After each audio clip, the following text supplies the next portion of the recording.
Goddag og velkommen til. I dag der har vi en gæst, som jeg har glædet mig rigtig meget til at have med. Det er nemlig Stig Tøfting, plæneklipperen. Jeg har også glædet mig meget. Ja, jeg er overrasket over det, du siger lige om lidt. altså, at jeg skal lave mad. Ja.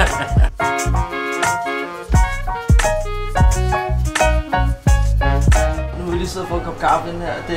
Det er fruen, der laver. Ja, det er Heidi, der står for at lave maden. Ja. Jeg slår græs og fikser kloakken, hvis den er til tagrenderne og sådan noget. Så.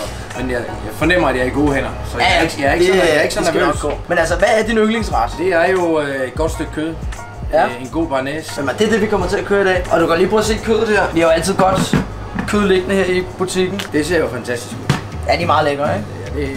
De her Hasselback-kartofler, dem starter vi med, fordi de skal knaldes i ovnen. Så jeg tænker, at vi skræller dem, og så laver vi de der små skær ned. Ja. Men dem kommer vi til at pensle i sådan lidt urtesmøragtigt noget. Og jeg trækker sådan her. Nå ja, du er måske ikke vant til sådan en skræller. Nej, overhovedet ikke. Men er det rigtigt? Så pas på fingeren, fordi den kan godt... Ja, det er da meget fint. Og Stig, til de få mennesker, som ikke ved, hvem Stig Tøfting, det må det meste af Danmark efterhånden vide. Du har jo spillet fodbold. De ser nok ikke det her. Men du har spillet fodbold professionelt i rigtig mange år. I både Danmark, Tyskland, England, Kina. Ja, Kina også. Så var du også inde over noget trænerværk i både Randers og AGF. Ja, kort i AGF. Så fik jeg et tilbud fra Kanal 9 om at komme ind og være ekspert på tv. Ja. Det var jeg sgu egentlig ikke interesseret i. Altså det var slet ikke planen, at du skulle Nej, det var det ikke. Nej, det var det ikke. Lavede vi sådan en aftale på et år. Og nu har jeg lavet det i 12 år. Ja, det er fantastisk. Og nu er jeg så på TV3 nu. Din hjerteklub, må man gå ud fra AGF, ikke? Ja. Men hvordan er det at skulle sidde og for eksempel komme til en Brøndby AGF-kamp, og Brøndby så score? Eller... Jamen, det har jeg det fint med. Altså, ja, okay, så du er ikke så tæt forbundet med AGF? For jeg er ikke fanatisk i den forstand, og jeg har et arbejde, jeg skal passe. Og det er troværdigt imod i forhold til det. Så jeg føler godt, at jeg kan skille det ad. Altså, nu har jeg også, som sagt, lavet det i så mange år, så... Ja. Og i alle de år der har det jo ikke gået ret godt for AGF. Nej. Så det har været nemt. Man har snakket om, at det skulle gå godt lang tid. Ja, det gjorde det så også sidste sæson, ikke? Det er fandme AGF-agtigt, ikke? Og så kommer man med i noget europæisk, og så ryger man ud til... Ja, det har ikke været godt. Til et eller andet nordjysk. Nu skal du lige skrue ned. Nu kameramand, han skal... Men prøv at de kommer igen. Tror du, han får sparket? Nej, tror jeg ikke. Men de må også, jeg tror, de er ret tro mod ham. Hold da kæft, mand. Ja, tak. Hvad sker med de kartofler? Det er det dårlige ved sådan en lille kartoffel der, ikke? Går det hurtigt nok med de her kartofler her? Ja, jamen det er fint. Hvor hurtigt har du lavet? Har du været færdig nu? Jamen, det havde jeg måske. Jeg vil lige lave sådan en lille urtesmør, som vi kommer til at pensle med. Ja. Det er egentlig bare noget smør, og det skal ellers bare smeltes. Hvis noget af det, jeg også har tænkt meget over sådan generelt for fodboldspillere, det er, at det må være ekstremt svært at gå fra at være professionel fodboldspiller og på tv og være på hele tiden til lige pludselig ikke at være det. Fordi det er jo de færreste, der kommer igennem nøglehullet, enten bliver eksperter eller trænere eller... Ja, der har jo været eksempler på, at der er nogle tidligere spillere, der har fået det, man kalder en identitetskrise, ikke? Ja. Men altså, hvis man har været professionel fodboldspiller i 18 år, og du har taget en uddannelse, hvad kan du bruge den til 18 år efter? Ja. Ikke ret meget, vel? Ej, der er alt på det marked sikkert også ændret sig. Ja, det. Så derfor skal man jo nærmest i gang med at uddanne sig på ny, vil jeg sige, hvis det er sådan noget, man gør. Hvor mange skal vi lave? Hvad er der? 3, 6? Skal vi have sådan 4 hver eller sådan noget? Ja, det skal vi da have. Ja. Skal vi have flere af det? Altså, jeg vil aldrig nøjes med 4 kartofler, men er vi lidt nære i dag, eller hvad? 4 kartofler? Prøv lige at kigge på størrelsen. Det er en mundfuld. Jeg har altså lokalerne til mere end 4 kartofler, kan jeg lige sige det. Jeg kan godt lave det hurtigt, det er bare fordi, det var ikke.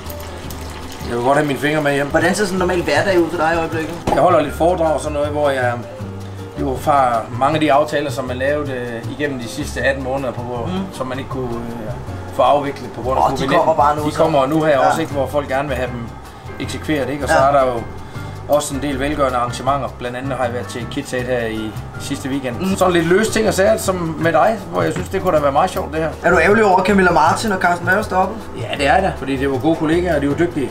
Og jeg synes, de er nogle dejlige mennesker, og det var fedt at arbejde sammen med dem. Så er der andre kollegaer, der tager over, og så må vi få det lige så sjovt. Ja. I hvert fald prøve. Hvordan gør du? Lad mig lige se, når du høvler sådan en sted. Jamen, det gør jeg egentlig bare sådan her. Ja. Okay. Og så sådan 3/4 ned, ikke? Ja, vi var lidt for lidt nede, eller hvad? Det er sgu fint, det der. Hold da kæft, mand. Hvis jeg skulle lave sådan nogle kartofler til et helt selskab, så skal jeg starte 4 dage inden de kommer. Så har vi lavet den her, det er bare sådan en hvidløgs ting. Så er det så godt. Det ser godt ud. Det ser sgu meget godt ud. Ja. Kan vi lade Mathias til lige at knalde dem i ovnen? Det kan jeg tro. Så vi kører lidt smør i den her. De har lige fået en 10-12 minutter i ovnen nu. Ja. Så giver vi dem lige et pensel mere. Den burde også være nogenlunde smeltet nu, smør. Og så kan du faktisk lige snitte det her, hvis du har lyst til det. Okay. Ikke mere, jeg skal også. Ja, præcis. Jeg synes godt, at det her det er da meget godt. Ja, det ser skide godt ud. Så nu skal vi altså røre en banæs. Ja, Og det, der må man ikke stoppe. Nej. Vi kan også lave den på maskinen. Nej. Vi laver den i hånden. Ja. Nå, men vi kører lidt ægplomme. Hold da kæft, man. Det er sindssygt, altså. Nu kører vi altså den. Og så kører vi en lille bit smule smør, så pisker du.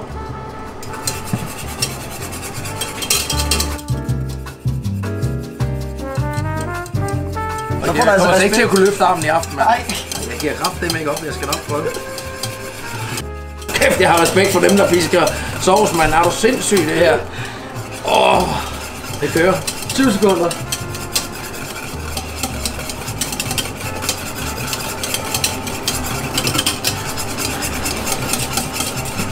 Du hygger dig, hva'? Ej, hvor du hygger dig.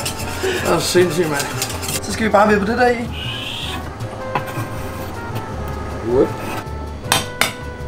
Kom bare. Til vi får. Ja. Jeg er jo i gang med at piske. Kan den noget?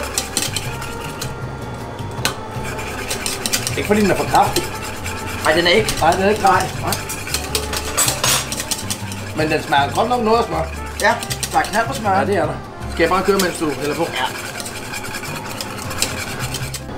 Kom bare. Er det bedre? Ja, så kom her. Så kom den. Er det ikke rigtigt? Så kom den. Sig den er der. Ja. Du behøver bare ikke at piske mere. Det er kun når man putter smør i. Er det rigtigt? Stærkt. Så du må bare, du må mig bare piske lidt. Hold da kæft, mand. Prøv lige at se. Prøv at mærke, hvor spådet her de er. De er altså... Ja, det er lige meget.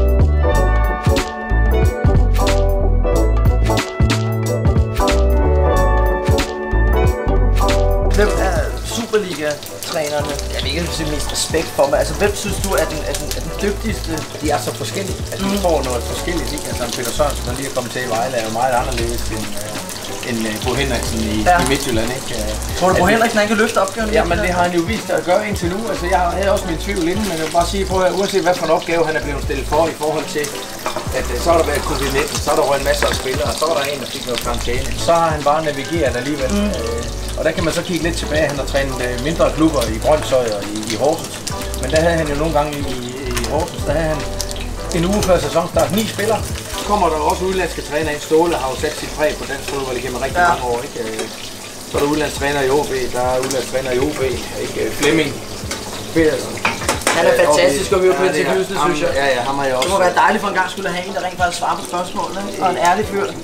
Og de fleste, men du har da ret. Altså, der kan da godt krybbes lidt udenom, hvor spørger du Flemming, så svarer han. Ja, fuldstændig. Synes du, det var en fejl at fyre Ståle? Ja, det synes jeg da også. Man kunne have ladet dem køre videre i mine øjne til pausen. Ja. Eller man kunne have ladet ham... Nu fyrer man ham jo lige efter, man rent faktisk spillede sin bedste kamp. Det er jo sådan, det er. Ja. Tilliden var væk, og så træffer de beslutningerne, og det er sådan, det er. Men når jeg bliver spurgt, så svarer jeg. Og jeg synes, det var forkert tidspunkt. Det var også noget af det, jeg vil med dig, at du taler lige ud af posen. Altså, der er stil. Er det virkelig nok, det du lige lavede der? Ja, det tænker jeg. Altså, den er nok stadig lidt rød, den har fået lidt mere. Er den det? Ja. Åh, sindssygt, mand. Jeg vil tænke, den siger stadigvæk mu. Jamen, det må godt være lidt rosa, ikke? Ja, jo, vi prøver. Ja, vi har lavet rigtig gode berner og lidt kartofler og lidt kød. Ja. Men inden vi begynder, så har jeg lige et par hurtige spørgsmål, jeg vil stille dig. Hvad er det største, du nogensinde har oplevet i din egen fodboldkarriere? Ja, nu har jeg jo ikke vundet et EM eller noget den dur, så det er ikke sådan, at... Jeg tror, mine er mange små bidder. Altså, jeg er selvfølgelig glad for, at jeg har vundet pokalen 3 gange. 2 gange med AGF, en gang med Randers. Og så kan man jo altid huske ens debut på landsholdet. De 2 gange, jeg har scoret. Jeg har kun scoret 2 mål på landsholdet. Dem kan jeg jo selvfølgelig huske, ikke? Og så min sidste kamp på landsholdet. Det husker jeg. Ja.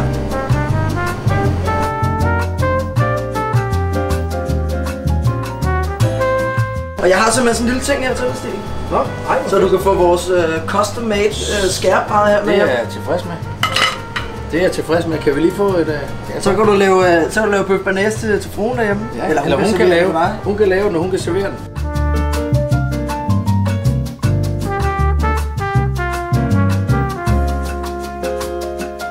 Så.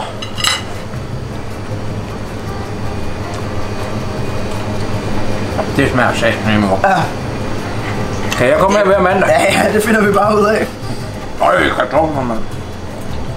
Nå, Så siger vi tak for den her gang. Det var fandme hyggeligt at være med, Stig. Ja. Det var skide godt. Ja. Det er... Prøv lige, skulle prøve det. Ja. Man kan prøve det. Man skal bare gå ind i døren. Husk at subscribe på kanalen. Sådan. Skide godt. Så er vi klar. Ses.